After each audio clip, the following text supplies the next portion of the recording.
So, Boss Nigel, when are you shooting in the Philippines? If ever you need an actor or an extra, you can call me. Watch me.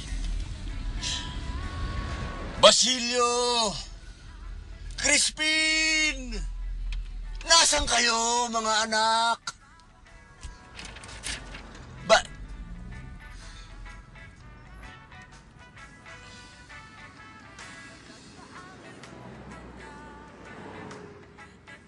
Okay, yan po si Limuel Luna ng Malabon. At sa line 2 naman po si Sancho Huson ng Bulacan. Magandang gabi po, Mang Sancho. Anong sa atin? Hello? Hello? Hello, Mang Sancho. Mang Sancho, pakihinaan lang po ng radyo. May feedback ho tayo. Sorry. Sandali, Mang Sancho, meron pa ho. Pakihinaan lang po. Sandali yan. Okay na? Okay, yan. Ayos na po. Yung hearing aid ko yun eh. Anong sa atin po, Mang Sancho? Wala actually, Mang Jerry. Gusto ko lang mag-comment kasi narinig ko yung panauhin nyo kanina. Yung doktor ng family planning. Napansin ko lang kung bakit ang mga katagang ginagamit niya kapag nagpapaliwanag siya tungkol sa mga masaselang bahagi ng katawan ay English na salita ang ginagamit niya. Tulad ng penis, vagina o pubic hair. Pilipino naman tayo. Bakit hindi niya gamitin ang salitang titi, poke o bulbul? Ikinahihiya pa niya pagka-Pilipino niya? O bastos pa ang wikang Pilipino? Hindi naman siguro sa ganon, Mang Sancho. Siguro yun lang ang nakalakihan niya. Magkaroon ka nga naman ng eskwela ng medisina. Yes, anak. Gising na, anak. Bira ka naman, tanghali na. Pupunta pa tayo sa doktor. Sabado ngayon, nakakalimutan mo eh. Yes. Sabado ngayon. Pupunta tayo sa doktor. Pag sinanghali tayo, pipila na naman tayo. Matatagalan tayo doon. Biyernes ho ngayon, Pang. Anong biyernes? Sabado ngayon. Pa ngayon ng kalendaryo, tingnan nyo na, pa. Aga-aga pa. Biyernes pa lang ngayon eh. Pambira ka naman, oh. Yes, gising na. Sitio Plaridel. It says here the road is called Sitio Plaridel. Yeah, sitio means zone in Filipino, not road or street. But we are in Plaridel. We are Ask them, Jess. Ask them if they know Aling Femi, the lady that gets possessed by spirits and heals the sick.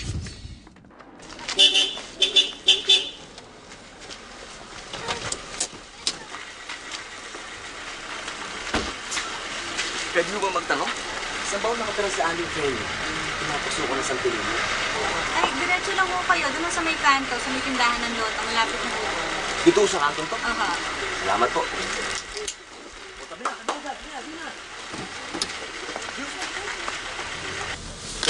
She says, Aling Femi just live just down the road, near the Lotto station. Let's go.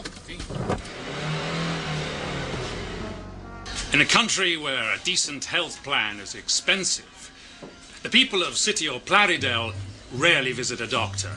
If they feel ill, they visit Aling Femi. Aling Femi is a faith healer. Many people attest to her powers. Magandang umaga sa iyo. Kumusta ka, kapatid? Anong sakit mo? Kinakabagho ako palagi. Ay, pakibuksan lamang po ang ating polo. Madali lamang po ito. Lagi lamang tayong magdadasal. Ang langis.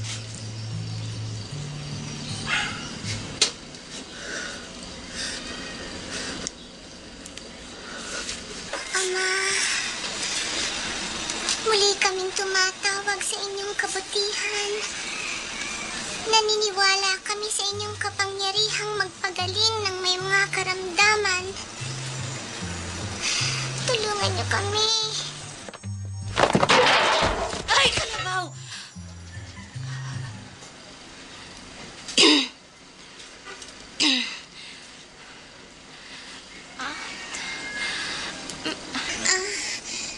May mga nanggugulo pong mga elemento. Pero alalahanin, nandito pa rin ako.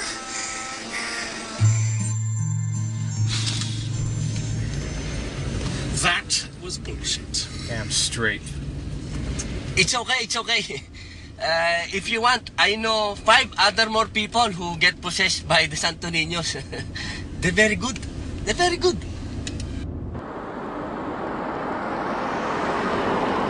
Ang tatay ko ay isang engineer. Ginawa niya ang Carino Bridge sa Sapang Palay. Nasa networking, nagtatrabaho ang mami ko. Nagtitinda siya ng pangpapayat sa mga taon din na nagtitinda ng pangpapayat. Nasa Malaysia ang tatay ko. Isa siyang barista sa isang banda sa isang hotel. Ang nanay ko ay isang...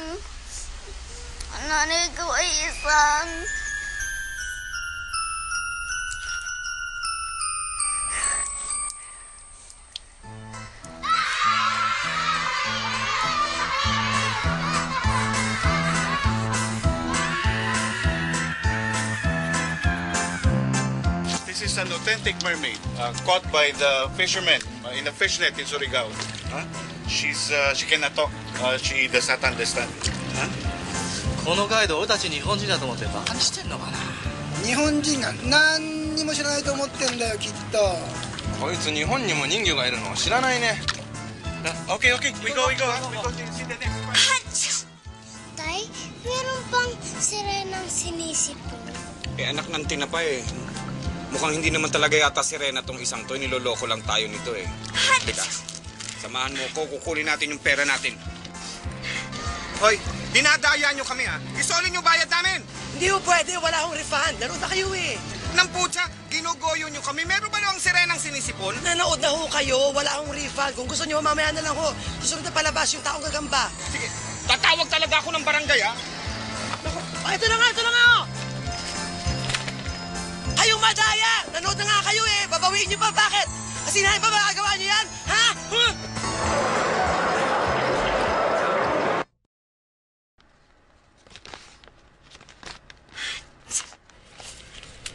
Alam mo, Mara, magpatingin ka na. Hindi naman niniwala ang taong sirena ka. Sige na, punta naman sa center. Masasamahan mo ba ako ngayon? Naku, hindi ngayon. Marami akong ginagawa. Sige na, magpasama ka doon kay Ramil, yung boyfriend mo. Break na kami noon. Nagsima na yun. Iniwanan na ako nung 1 linggo pa. Ay, ang malas mo talaga sa lalaki. Iniwan ka na naman.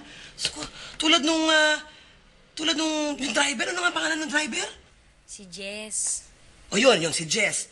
Tapos meron pang Bernard. Tapos yung may asawang DOM. Yan, si Rafi. Buti na lang to si Ramil, ha? Hindi ka binuntis. Tulad ng ginawa sa'yo ni Jess. Ay, kamusta na nga pala yung anak mo doon? Ayun, susunduin ko siya sa kapitbahay. Hindi ka ba sinusustentuhan nun? Break na kami nung nalaman kong buntis ako. Tsaka, hindi ko na alam kung nasa na yun ngayon. May pride naman ako kahit papano. Kaya kong palakihin ang anak ko. Aling Belia, tingin mo ba katawan ko lang ang habol ng mga yun? Sobra ka naman. Mahal ka nun dahil sa utak mo. Buka ng konti, Pang. Bang, punasin niyo muna yan. Ito, sinabi ko sa inyo, ipa-dry clean na natin yung 1 linggo. Ayaw niyong pumayag, kaya naman siya tuloy. Ikaw lang naman kasi mahilig magpasuot sa akin ng ganito. Manonood lang tayo ng sine. Gusto mo, nakabihis pa ng ganito para akong ahente ng punerarya dito eh. Yes? Po. Siguro, anak, kailangan natin kumuha ng bagong katulong. Kasi hindi naman sa matanda na ako eh. May edad na ako. Wala pa akong kasama dito sa bahay. Hindi naman sana baka nakunod.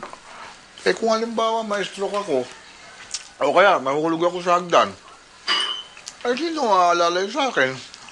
Eh madalas wala ka dito sa bahay. Vitamins, Pang.